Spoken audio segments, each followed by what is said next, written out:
Good evening, ladies and gentlemen. Good evening or good morning, depending on where you are. Today, we're going to explore the question, was Thomas Jefferson a child predator? Now, I'm not being pejorative or hateful. This question was prompted last night in our Brother Tariq space when a gentleman was in there, proclaiming that foundational Black Americans are predators and whatever he said. But I noticed that his picture was of Thomas Jefferson. And it immediately went through the Rolodex of my mind, walking in many history teachers and professors from the dominant society. They always had these big pictures of Jefferson. And in, law school, professors brag on Jefferson, how idealistic he was and how he was such a hero with the anti-federalist society. And although Jefferson had some pretty good ideas for anti-federalism, in diametric opposition to Alexander Hamilton's ideas, which is going to be a whole nother space, I couldn't help but remember that Thomas Jefferson had multiple children by a child. Now, history books pick up on the child that he was with named Sally Hemings when she was 14. But to my recollection of history, Thomas Jefferson had many children by Sally Hemings by the time she was 14. So what that mean? Well, our scholarship is coming from two places today. They're coming from Dr. Howard Zinn, and also coming from one of my personal favorites, J.A. Rogers. Now, I'm giving you the sources because a person tried to proclaim that I just be talking and I don't be me. I don't have nothing to back it up. So let's go ahead and jump into it. Let's go to Dr. Howard Zinn's A People's History of the United States. That is page 89. Let's see what paragraph it is. 1, 2, 3, 4, 5 paragraphs from the bottom. It says, quote, or he says, quote, Banneker, stop right there. That means Benjamin Banneker, who was a genius, a Black man, Let's skip up a couple of paragraphs and introduce Benjamin Banneker, according to Dr. Howard Zinn. Howard Zinn says, quote, a black man, Benjamin Banneker, who taught himself mathematics and astronomy, predicted accurately a solar eclipse and was appointed to plan the new city of Washington. He wrote to Jefferson. All right, now let's look at this. Banneker asked Jefferson to wean yourself off of those narrow prejudices which you have imbibed.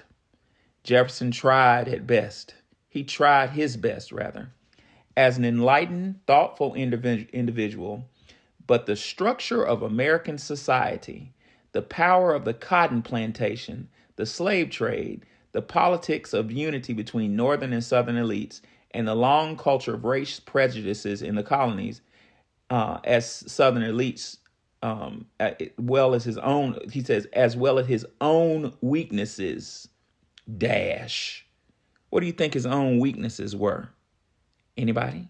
Well, J.A. Rogers says on page 16 of 100 Amazing Facts About the Negro, J.A. Rogers says, quote, Thomas Jefferson, the third president of the United States and father of the Declaration of Independence, was the father of a large number of mulatto children. Listen to what J.A. Rogers also had to say. J.A. Rogers said, his wife protested long to no avail. Stop right there. So, ladies and gentlemen, Thomas Jefferson's house is a museum right now. And Thomas Jefferson would kiss his wife, good night, dear, and walk downstairs to his lair with our children in it. And, the rest is history. So my question is to you guys, to you class, if given the fact that Sally Hemings was younger than 14 years old when Thomas Jefferson acquired her, doesn't that make him a child predator? Wani, what do you think about that? Oh, well, this is more of the I'm white and I say so narrative. They were men of their time. What? Well, then why are they getting married if they're just going to cheat with everybody that they own? First off, they're owning people. That is not right, no matter what time we're speaking about. They knew it wasn't right. That's why they had all those discussions with the church. And they justified it by saying that everybody was savages. If you got married, you're not supposed to be having sex with anyone, let alone someone who was a child. So this, I'm looking at different pieces of research. They say that she had 6 children, 4 of them attributed to Thomas Jefferson, 6 of them, 2 of them died. Beverly Hemings, Harriet Hemings, Madison Hemings, and Eston Hemings. Eston Hemings. They lived.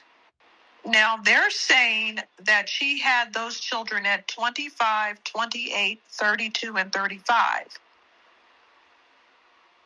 I don't believe it. I don't. Okay. You think they made that up to hide that he's a predator? Yes. Well, I know that he had custody of her whole life, and she was definitely a teenager, underage in that house. That's not debatable. They don't even debate that. She was a teenager when they went away together. So, I'm not sure why they're saying that, but I will point out that in this particular case, but not in other cases, his wife was dead. So he wasn't cheating on her like I thought. They say she was dead when he started doing these things. But I'm not sure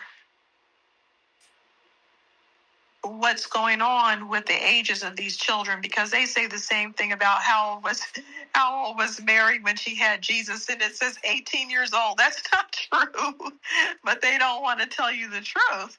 We know the correct age of Mary when she was pregnant, and we don't know the correct age, but I'm going to get the correct age for Sally Hemings. She did have 6 children, They are all attributed to Jefferson, and this is by DNA proof and by records. So he kept records of this, and he admitted that those were his children, but then at some point, his family started trying to fight this, right? They're like, oh no, that was his brother that did all that.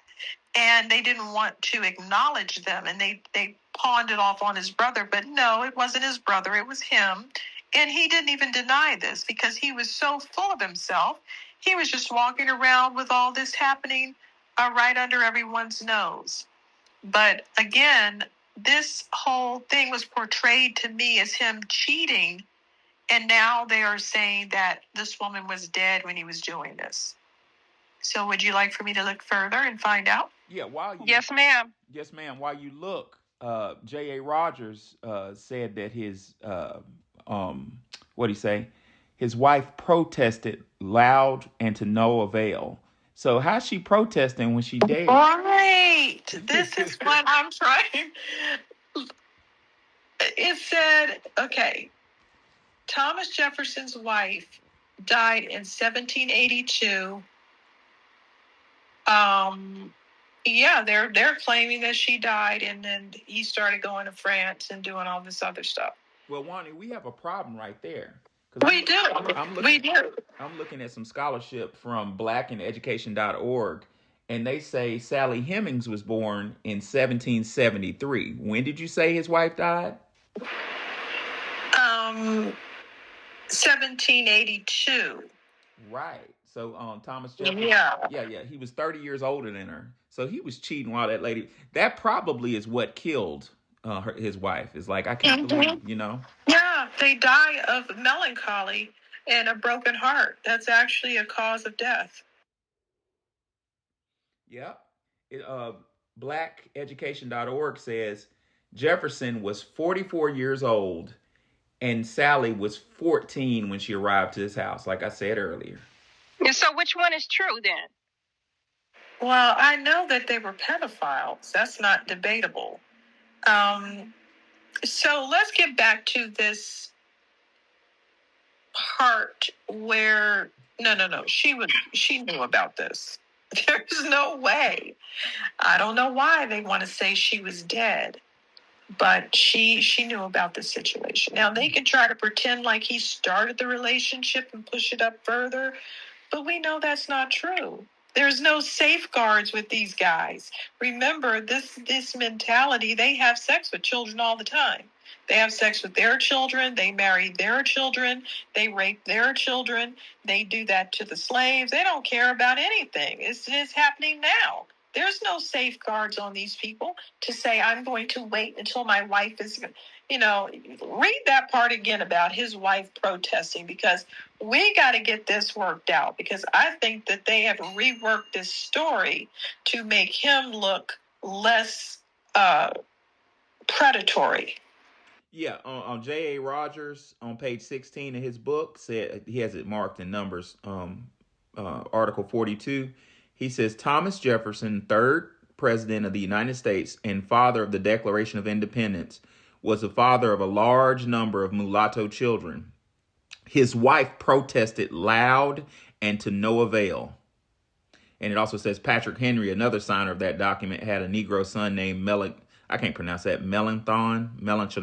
know how to pronounce it.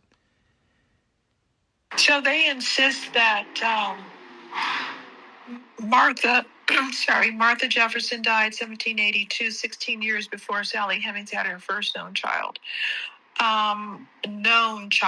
Again, she had two other children. We don't know if those happened before the four that lived or after.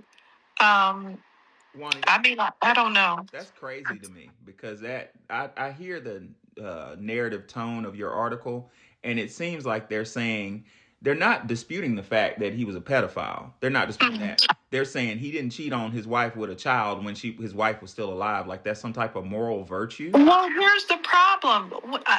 Okay, so I went on a virtual tour of that house, and they clearly said that he was like steps from his bedroom with his wife going down to this other place. Layer. I don't get it. Dungeon. Like, how could this be so in opposition to what we knew to be the truth, or what we've been taught? I mean, this isn't even Afrocentric. This was a tour by white people, virtual white tour online. And they were making a comment about how this was, disgusting to have this built. I don't understand it.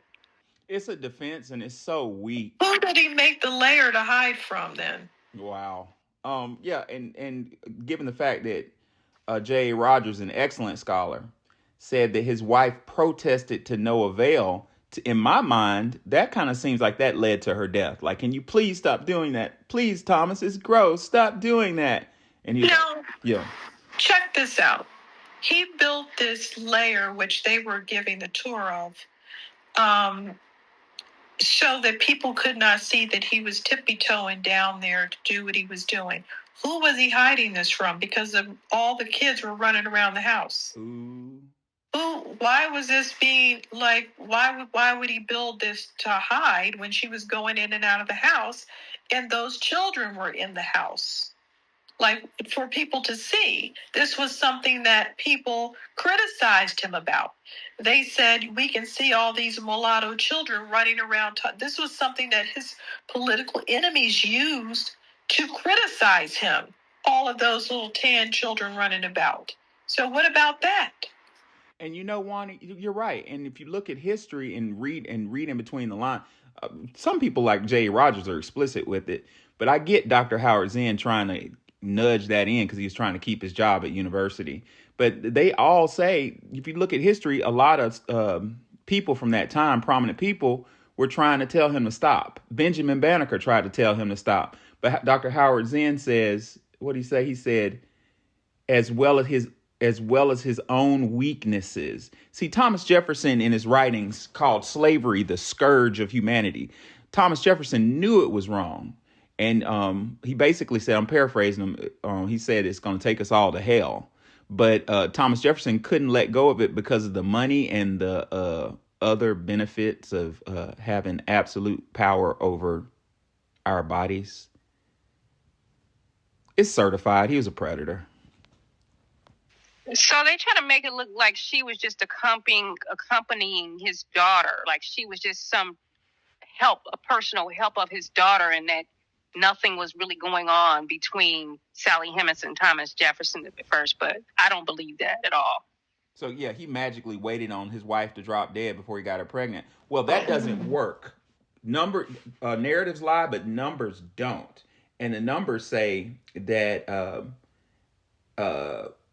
at 44 years old, Thomas was 44. Sally Hemings was 14 when she arrived. I thought she was younger than that. And it says whatever the exact timing of the start of assaults, that he had children by her. So the I numbers. Thought she was born on that plantation. You say she arrived? That's what it says on blackandeducation.org. Okay, I'll look that up too. So it says this man, James T. Callender, a disgruntled journalist and political opponent in 1802, published a widely read article claiming it is well known that the man whom it delighteth the people to honor keeps and for many years has kept as his concubine one of his own slaves. Wow. Her name is Sally. Jeez. Callender claimed Jefferson had fathered several children by Sally Hemings, children who were visibly present at Monticello. This was in 1802. Wow. Well, there it is. Anybody want to argue this point and defend Thomas Jefferson? Grab a mic and educate us. No one? Crickets? Crickets. Well, back to J.A. Rogers. He said that his wife protested. That fits into my understanding of history during the time in the area. Was it Dick Gregory that said that certain universities were created for the mulatto children being born by these slave masters. And I think Dick Gregory said that Howard University was one of them, was a university created for mulattoes, according to Dick Gregory. That lines up with my own family, because my grandmother, she was dark honey brown. She got accepted to Howard on full scholarship, music scholarship. And back then, Howard, according to my grandmother, would ask for a picture. You know what I'm saying? After she got accepted, the last step is you needed to send them a picture. And my grandmother sent them a picture of her in the I think the late 30s, early 40s. And she got denied admission. Even though she was on full scholarship there, they denied her. She ended up having to go to Morgan State. But that broke her. That messed her up bad. Another side note is she went to the doctor because she was just, Howard was her dream. And she went to the doctor to get some for anxiety. You know what the doctor prescribed my grandmother? Cigarettes. She had a prescription for cigarettes. Different time. I've seen doctors give somebody a prescription for a beer before. Wow. I've seen them give a... What was the illness? What was the illness? For my the one that I just said? Or the one that Professor Allen is talking about? For the beer?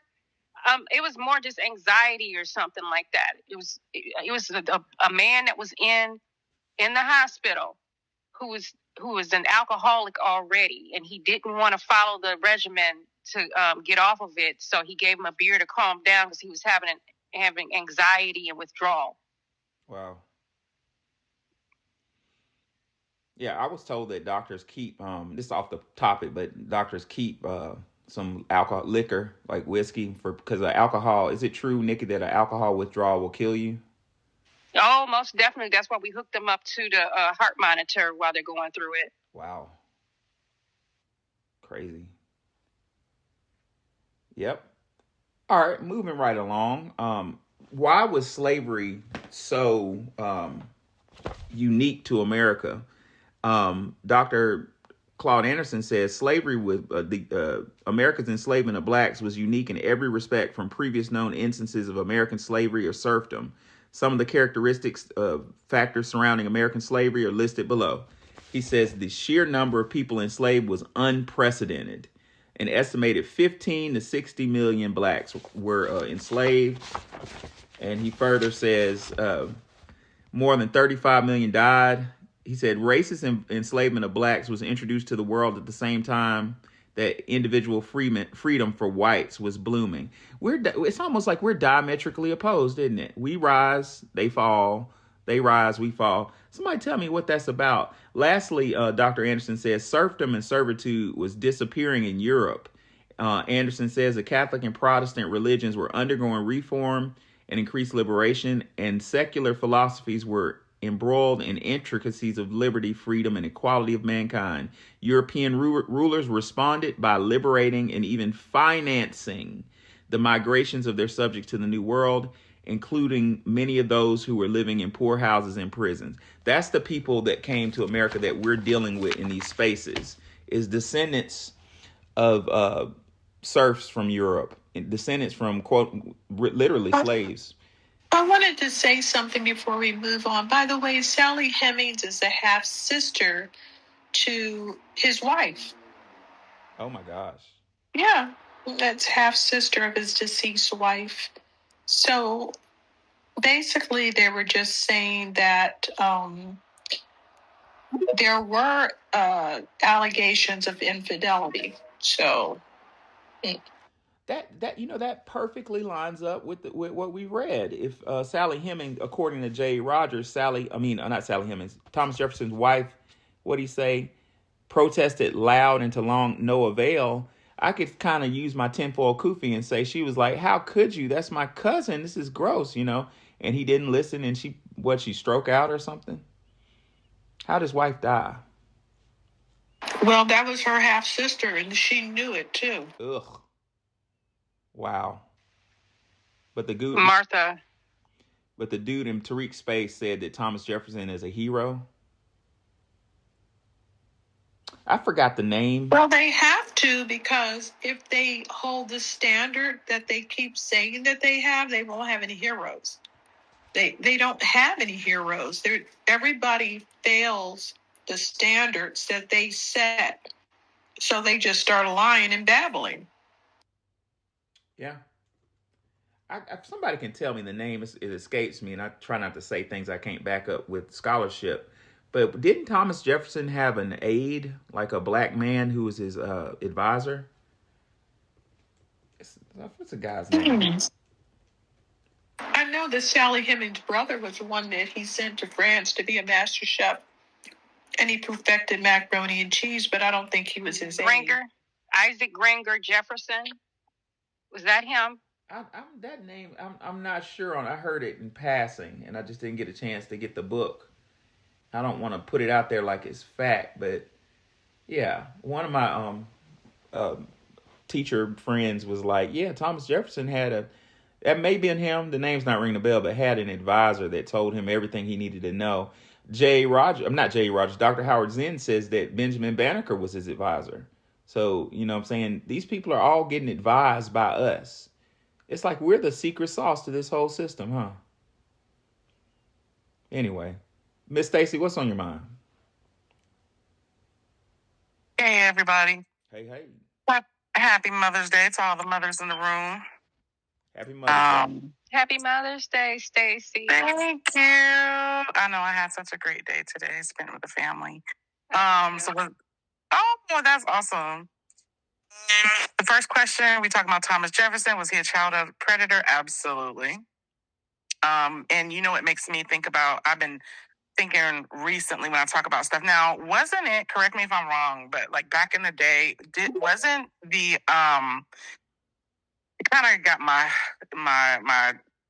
juices flowing, like about thinking about different things. And I don't know a lot, but it had me thinking, because I know back in the day, I think sending the criminals to America, that was like their punishment, right?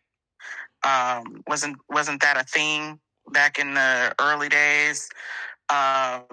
You would hear like certain things I would watch, and old like movies or documentaries or whatever, and they would, if somebody did a crime, and they're like, "Oh, we're going to send you to the America." And then I started thinking, why was it punishment? And I thought, is that because the Moors were here? We're gonna send you over there with the blacks, the Moors? I don't know. It just kind of made me think that.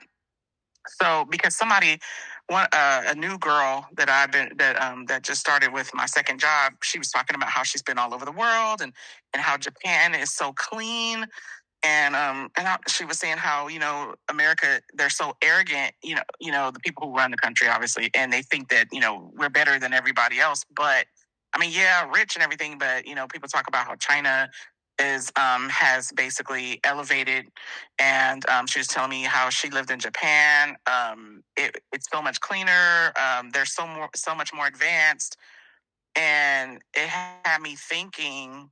She's like, I don't understand why America can't get it together. And I said, because you have to look at who's running the country. You have to look at the people who are over here. I said, we have all these dirty ass immigrants over here who've been coming over here forever. And then it had me thinking about all the criminals who got over here. And I'm thinking, okay, and what did they do? Look at what they did to the country. Just turned it upside down. And it's,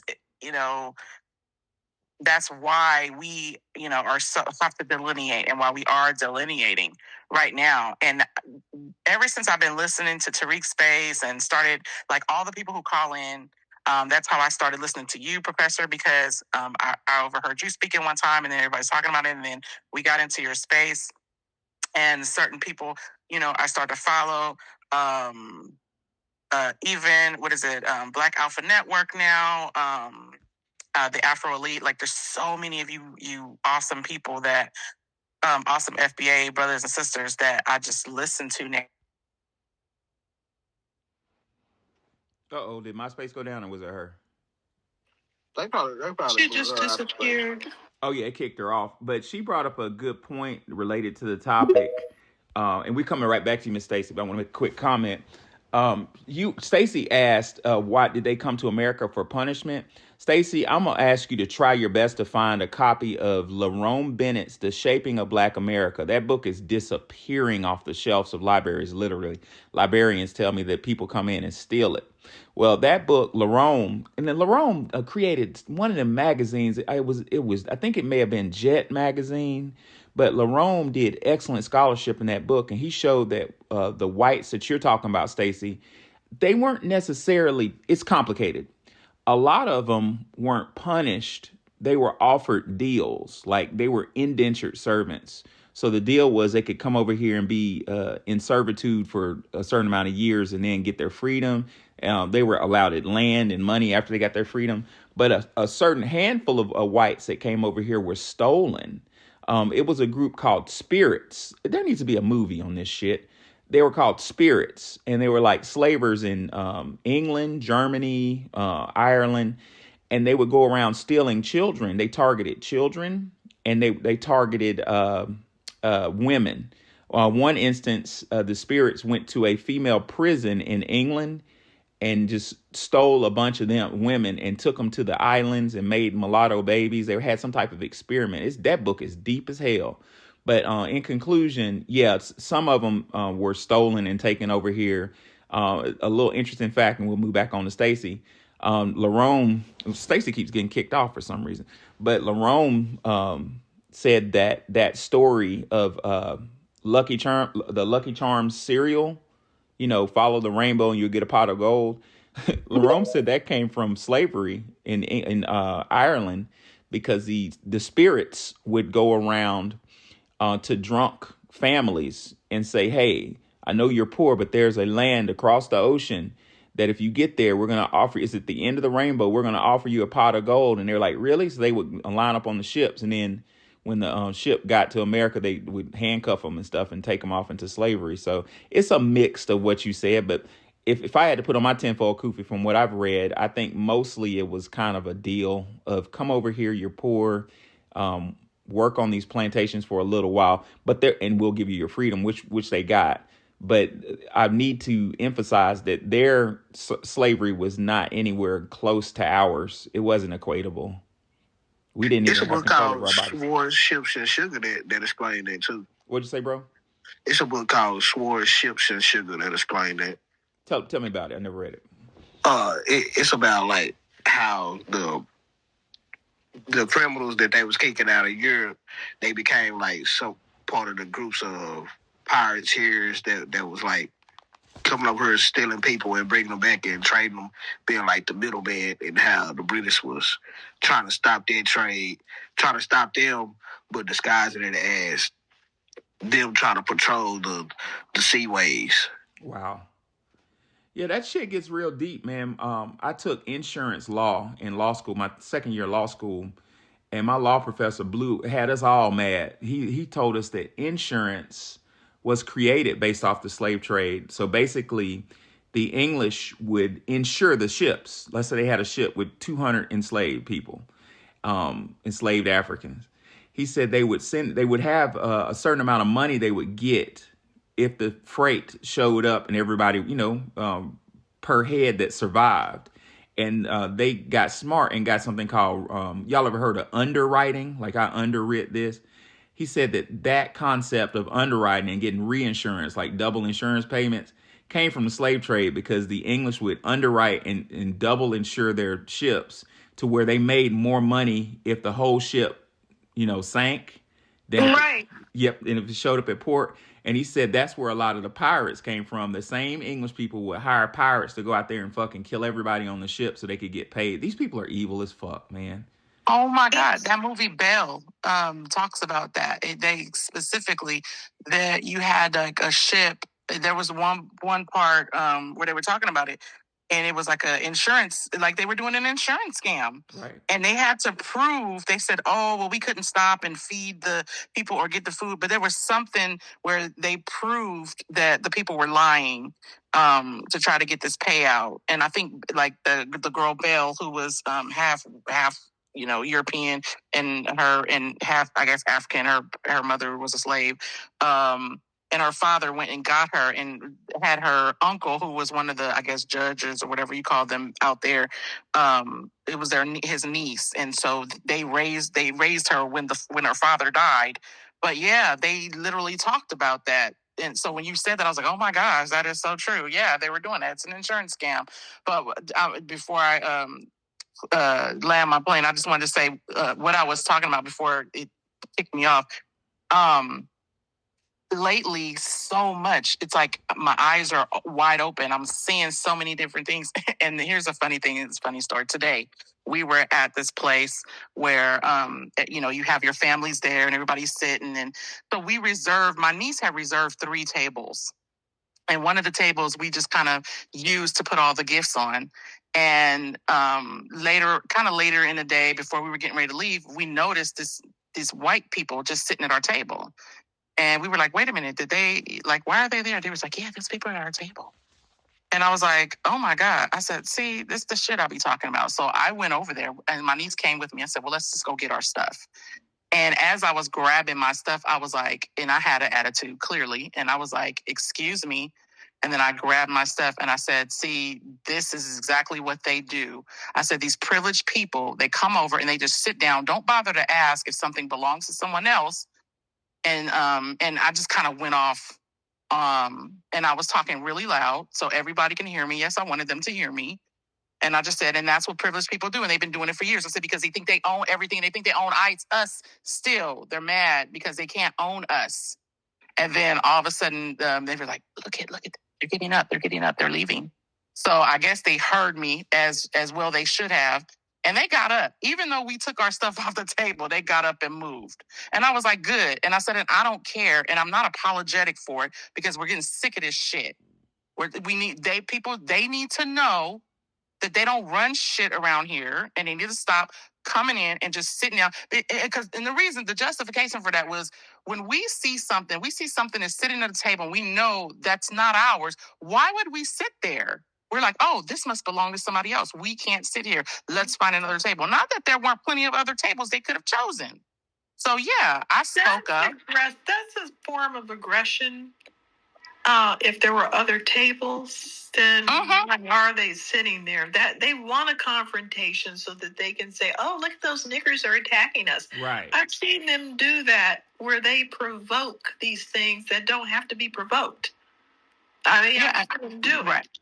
And I didn't care. I didn't say anything directly to them. We just got our stuff and moved it over to our other 2 tables. But I just, I spoke out and I was loud about it. And they got up and they left. They didn't say anything. I don't know where they went. And they didn't complain. Nobody came over and said anything. And I didn't care. Was there anything special about that table? Was it put in a nice area? No, nothing special. Our bags were just sitting there. We had our bags with our stuff and my niece's diaper bag. Okay. My great niece, her diaper bag was there. So they knew that it didn't belong to them. Get your ass up. I'm going to give a timeline of this whole Sally Hemings thing real quick. Come on with it. So 1782, Jefferson's wife dies. And 1783, Sally was 10 years old, living at Monticello as an enslaved person, inherited by Jefferson. 1784, Jefferson travels to France with his oldest daughter, Patsy. 1787, Polly Jefferson, another one of his daughters, travels to London and then to Paris to join her father and sister. And Sally Hemings then is 14 years old, and she goes with Polly as a nursemaid and a companion. 1787 to 1789, Thomas Jefferson serves as a U.S. minister to France with his daughters and Sally in his household. She became pregnant. Wow. In France. 1789, his term in France ended. He went back to Monticello with his daughters and Sally Hemings, and she had her first child to survive infancy in 1790. So she had been having pregnancies before. But the children did not survive. And the first one to survive, so she did have the pregnancies first that died. Did they actually like go to France or did they go to New Orleans? Because when I was reading about her brother, they used to like interchange like France with New Orleans or any like French territories. Well, this says Paris, and I do know that James Hemmings went over to France to learn how to be a master chef, and that was in New Orleans. So I'm not 100% sure, but they are mentioning a specific place in France. So let's see. Yeah, So that's what confused me because when I was reading about her brother, they were like he went to France, but then they kept on talking about New Orleans. I'm like, but knowing that like that time period that they was in, they was like still separate from the United States. So that's why I asked her like, is it a possibility they were like interchanging it kind of, is how we use these locations today kind of like could conflate and confuse. No, he actually was a minister in France. So he was in France multiple times.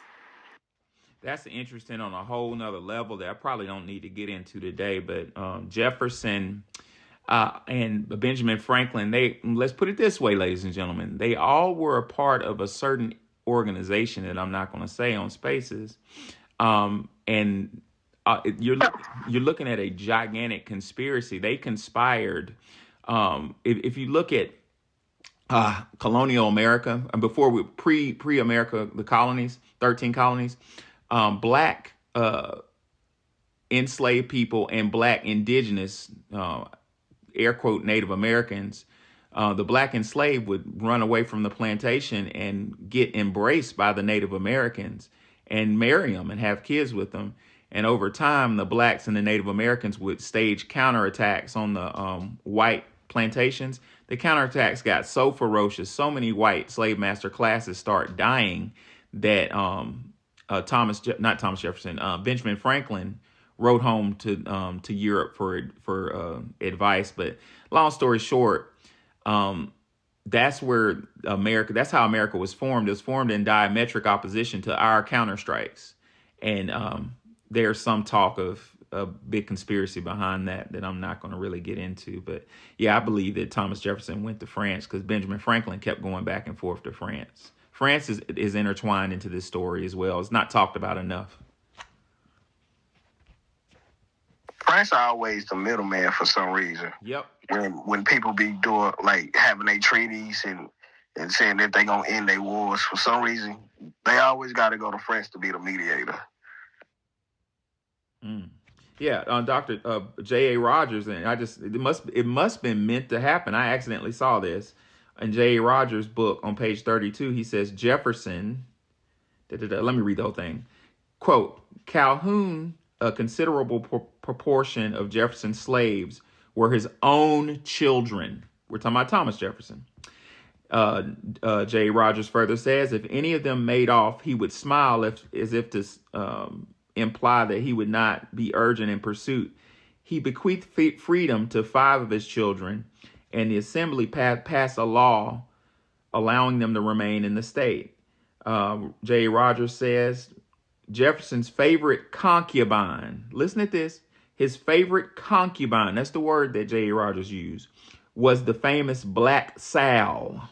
I wonder, is that Sally Hemings, Wani? He says, the following are 2 lines from the Jeffersoniad written about both of them. He says, quote, or seek in dark and dirty alley a Mr. Jefferson and Miss Sally. Jefferson had Black Sal to take his white daughter to France, like what y'all just said.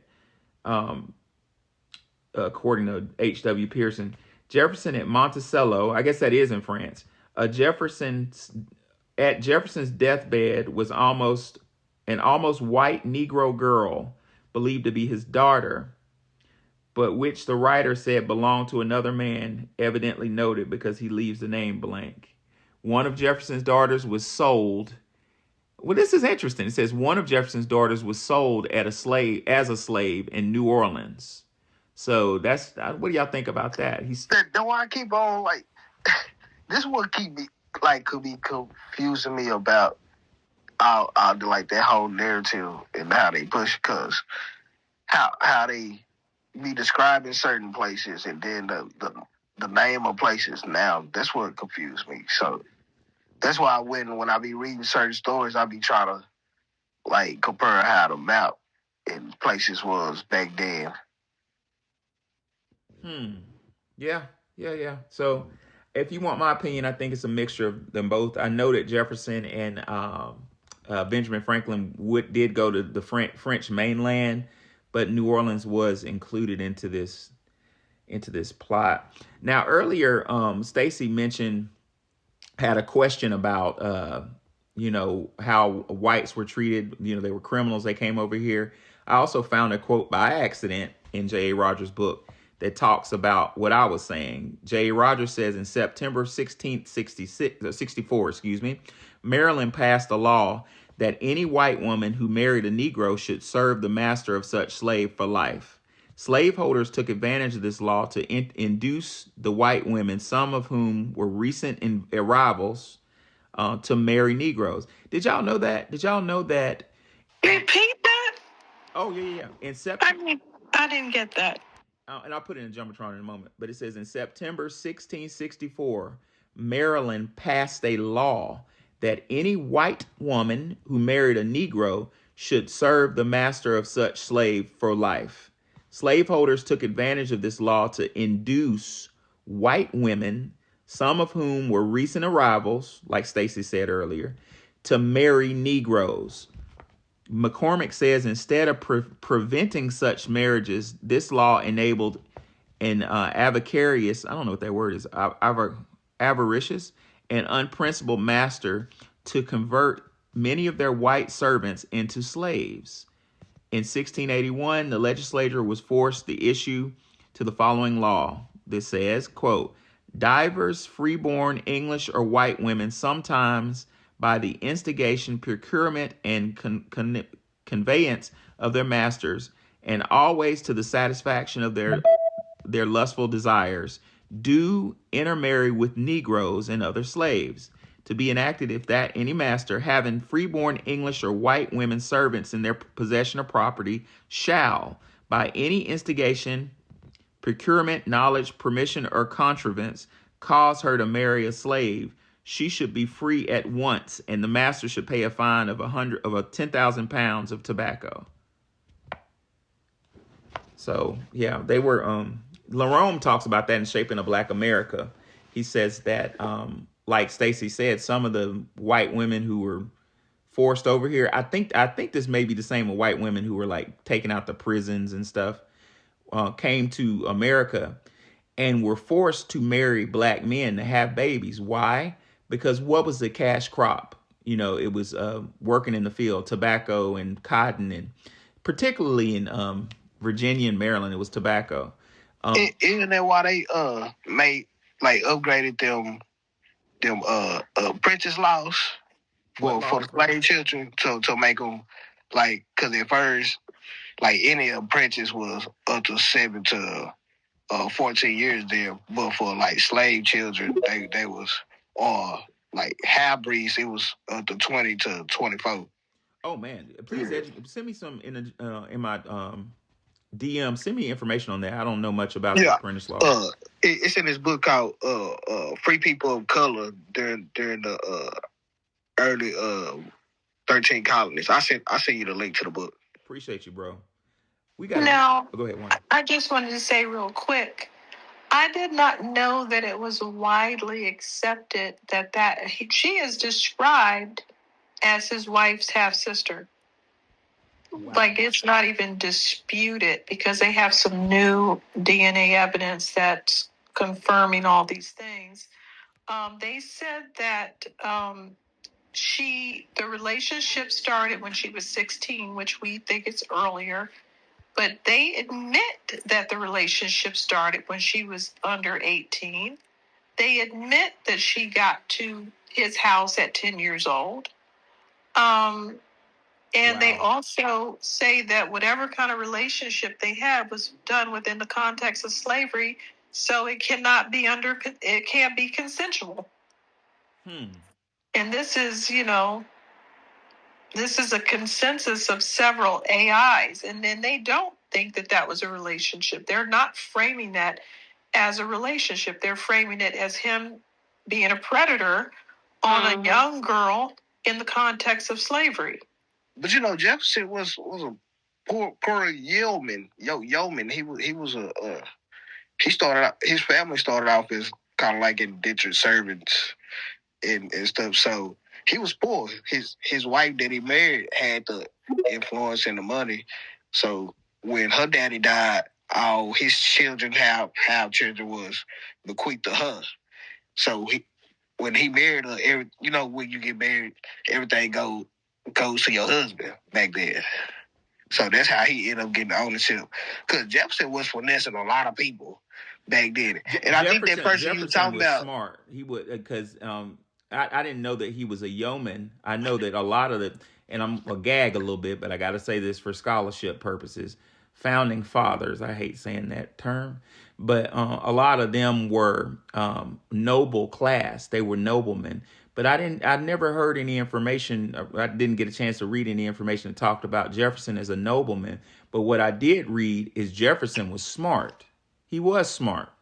So maybe that's the way he got his, he got his chops, is by being a little witty. But I wish I knew the name of the black man that tutored Jefferson, because from what I read about that, he didn't get. I think it's Agrippa Hall that you're talking about. Agrippa Hall. Let me look that up. All right. While I look that up, I see we had a new speaker. Did she leave? Yeah, it's I'm right here. How y'all doing? My name's Steven. Oh, what's up, Steven? It was somebody else, but she left. Go ahead. Oh, no, I was introducing myself. I was just letting him finish speaking.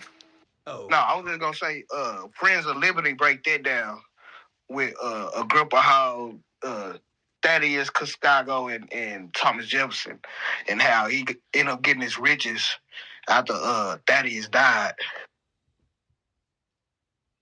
Oh, wow. Yeah, there you go. Okay, yeah. Which makes sense, because, I'm sure that Thomas didn't get all his concepts from himself. He had to have a black tutor, but y'all know how that story goes.